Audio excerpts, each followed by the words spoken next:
60 Minutes Rewind. Ever tried to hold your breath for as long as you can? Most of us have. Well, this is a story about people who hold their breath for a really long time and dive down to depths never even approached before. The sport is called free diving, and it involves going down hundreds of feet into cold and dark waters on one single breath. It's considered an extreme sport because it's very dangerous. It's an experimental sport because it's revealing human capabilities which had never even been imagined, forcing medical scholars to rewrite their textbooks on human physiology. It's becoming more popular every year, and our story might encourage more people to try it. Or not. Free diving has been around a very long time. Homer and Plato wrote about it. It was how the ancient Greeks went down for sponges. Without so much as a snorkel, they dived to around 100 feet. Today's free divers go down a lot further for fun and sport. They want to join the sea world without disturbing it. No tanks, no bubbles, no noise. Yes, that is a shark, but it seems friendly enough. The diver, New Zealander William Trowbridge, has become just another guy in the neighborhood. 10 seconds. Trowbridge is also a world champion in the competitive sport of free diving. 3, 2, 1. Here he is getting ready to dive 331 feet, twice the height of the Statue of Liberty, on a single breath. 5, 6, 7. He'll be doing this just with his arms and legs, no fins to help him. Going down is the easy part. After 70 feet, he loses buoyancy and gets pulled down by gravity alone.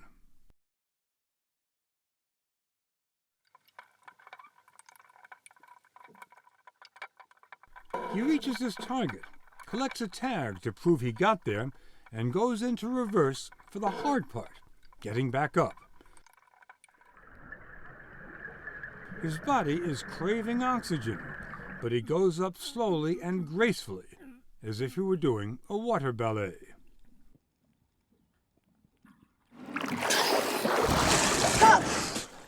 He was underwater 4 minutes and 10 seconds. Nose clip. Look at the judges. Say... I'm okay. The new world record, 331 feet. That's 101 meters. 5 years ago, the record was 80 meters. Oh, God, so close. 5 years ago, did anyone think it was possible to go down 100 meters? When the record was 80, I don't think so. I don't think anyone realistically thought it was going to happen, or at least not soon. Isn't there a certain limit of underwater that's just, you can't go beyond it without dying? Definitely, it's out there, but there's no way of kind of knowing exactly where it is. It's just deeper than we are now, we know that much. And because of free diving, scientists now know that humans are closer to dolphins than had been thought. Just like dolphins, when we go into cold water, a reflex kicks in, which slows down our pulse, shifts blood from our extremities to our heart and to our brain. Our spleen contracts, releasing oxygen-rich blood into our arteries. Is under the water a place humans belong? Free divers think so. They point out that the amniotic fluid in the womb where a fetus lives for 9 months is very similar to seawater. That if the newborn is immediately submerged in a pool, it will swim the breaststroke and be able to hold its breath for 40 seconds. It will retain this ability until it learns how to walk. Then it's all over. We're physiologically designed to hold our breath underwater. We're not designed to breathe underwater. During her career as a free diver, Tanya Streer held 10 world records. She had gone down deeper than any man. The key to her success, she says, is her ability to equalize the pressure underwater so her eardrums don't burst. Push me in over there, then. As you dive, the pressure of the weight of water around you increases, and it pushes your eardrums in and in and in, and you have to push air into the eustachian tubes to to be able to pop the eardrums out to equalize that pressure. And yeah, I mean, it hurts. I've described it as an elephant sitting on my chest, stabbing hot pokers in my eardrums. Nobody would choose to do that. No, but you know, you sort of find yourself there at that point on your journey and realize that that's what you signed up for. So it's all par for the course. Tanya and other freedivers go to the remotest part of the Bahamas called Long Island, which is the mecca of free diving. Christopher Columbus put Long Island on the map in 1492, but you'll have trouble finding it on any tourist map today. The jet set doesn't come here because jet planes don't fly here from America or Europe. There are hardly any hotels, no golf courses, no frozen margaritas.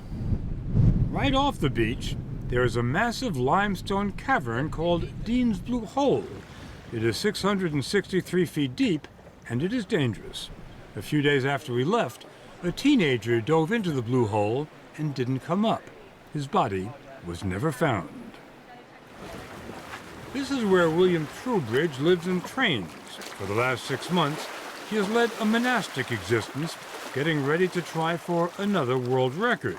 He wants to make it down to 410 feet on one breath, this time using a single fin. To get ready, he goes through a unique set of exercises that he designed himself to make his body more flexible and supple, more like a dolphin. His waist here is 27 inches. Can I do the watch? Show me the watch. Then the countdown. His wife Brittany is on the platform. His parents are on the shore. The judges and safety divers are in the water. Their job, to save him if he loses consciousness.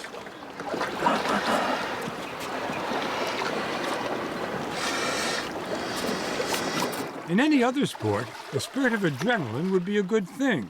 Not here. Tension, anxiety consume oxygen. What you need is serenity. He begins to swallow air. He is literally swallowing air, packing his lungs with more air than they could receive from breathing alone. Free divers discovered this technique themselves to expand their lungs. And his head? 7. Sometimes if I'm taking my last breath, a voice will pop into my mind saying this could be your last breath of your life or you're going to die. It's kind of like the devil's advocate sitting on your shoulder who's going to think of the worst possible thing and voice that in your mind. The devil is still talking to you. Always, yeah. His lungs are now the size of watermelons. 20, As he descends, 21. they'll be squeezed until they're no larger than oranges. His heartbeat slows down to 27 beats a minute. His mother is counting seconds. Down deep, the blue hole becomes the black hole. You're alone with yourself down there at depth. Even your body slips away so that it feels like you're just a kind of a speck of consciousness that's floating into the abyss. You're weightless, there's no light, no sound, and so it's almost as if you're floating in a completely empty tank. The pressure is causing his brain to absorb more nitrogen. He's feeling lightheaded, kind of drunk. It happens to all divers deep down. It's called narcosis. Suddenly, a bright light on the base plate 410 feet down. He takes the tag and begins his ascent. 10. At 100 feet, he's joined by his safety divers. Like a pod of dolphins, they guide him through the most hazardous part of the dive. Running out of oxygen can cause a blackout. The sound you are hearing is William expelling air from his sinuses.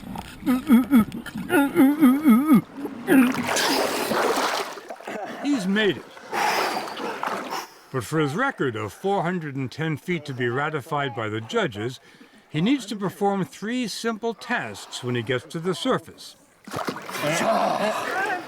Take his goggles off, give the OK sign with his fingers, and say, "I'm OK," in that precise order. Sounds simple, But William's brain isn't working. He does these things in the wrong order. The judges disqualify him.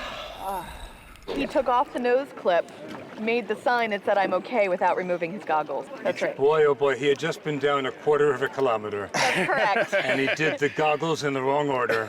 He did. And it cost him. And it cost him his record. It did. It sounds like a technicality, but he has to prove that his mind is as tough as his body. You got there. you got deeper than anyone has ever gotten before. Yeah, yeah. And then you took your mask off and said, okay, in the wrong order, and it was all for nothing. Yeah. And you're smiling. I feel good because I know I can do it again. Maybe might not be for a while, but I can definitely do that depth. But you did feel narcosis. Yeah. The story will continue after this. 50, there she goes. Tanya Streer had a close call with severe narcosis 10 years ago. She was doing what's called no-limits diving, going down in a weighted device which moves fast and goes down deeper than most World War II-era submarines. This is Tanya at 525 feet, deeper than anyone had ever gone. She blew a kiss to the ocean. But then she became disoriented. It took her 17 agonizing seconds to remember she had to pull a pin. Any longer, and she might have stayed down there forever. But with experiences like this, why go down at all? It's just a little bit difficult for people to fathom, if you excuse the pun. But it's what I love to do. You know, it's a common phrase in freediving. We don't dive to look around us. We dive to look within ourselves. It's a journey of self-exploration. What can you possibly be exploring in your own mind when your ears hurt and you're out of breath and it's dark and, you know, it's dangerous? I want to know what I've got. I want to know what I'm made of. When we watched this, we thought about other sports: running, climbing, boxing, swimming. They've all been essential for the survival of the human race. But descending into blackness where there's no air? Yet, free diving is becoming more popular every year.